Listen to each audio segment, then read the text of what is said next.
Hey, more on deals, discounts, and incentives. You're going, gosh, haven't we already covered this a couple of times? No, we've only scratched the surface, because this is what's happening in today's economy. And I want to prepare you with today's tools, not yesterday's answers. So more on deals, discounts, and incentives. It works this way.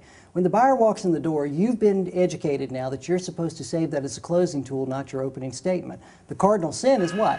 Giving the incentive or the discount prior to them selecting a home. Here's what happens. You don't have a planned dialogue. You don't have a plan. You don't know what to say. And you don't have the mindset. What happens is this. The average salesperson makes a mistake and they give it in the first few seconds. Why? Because they don't understand the psychology. So here's the incentive inadequacy. Incentive inadequacy is this. You must be able to stand up to that awkward question, that little split second of time when the customer's conversation begins with, hey, what kind of deals, discounts, and incentives? But if you can't stand up to that in your mind at that point, then you're going to give it too soon. You see, there's really a couple of times that the biggest mistake is made with the incentive.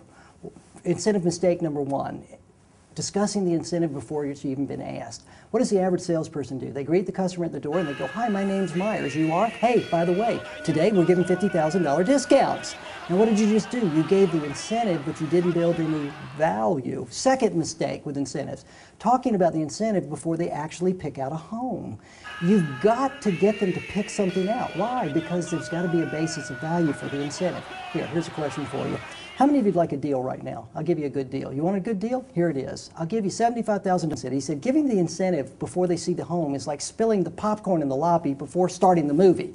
You don't want to give the incentive until they pick something out. Remember again, home buying is about picking the one of a kind. So we've got to get them down to one of a kind. We save the incentive until the end, not at the beginning, because it really works this way across North America. The average customer comes in the door and they say, do you have any deals, discounts, or incentives? Salesperson immediately caves, just immediately caves and says, oh, do we have deals, discounts, and incentives? Yes, these homes used to be $450. That was in the good market, but now that the things have turned, now we dropped the prices down to $350. But if you press me, I might be able to get you another $50,000 off. And if you really are a shrewd negotiator, I could probably even get you closing costs, maybe a Mustang, maybe an air conditioner. You tell me what you're looking for, folks. I'll put it all together.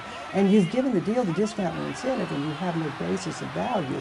So remember this, an incentive is a closing tool, not your opening statement. Everything comes out. Can he stay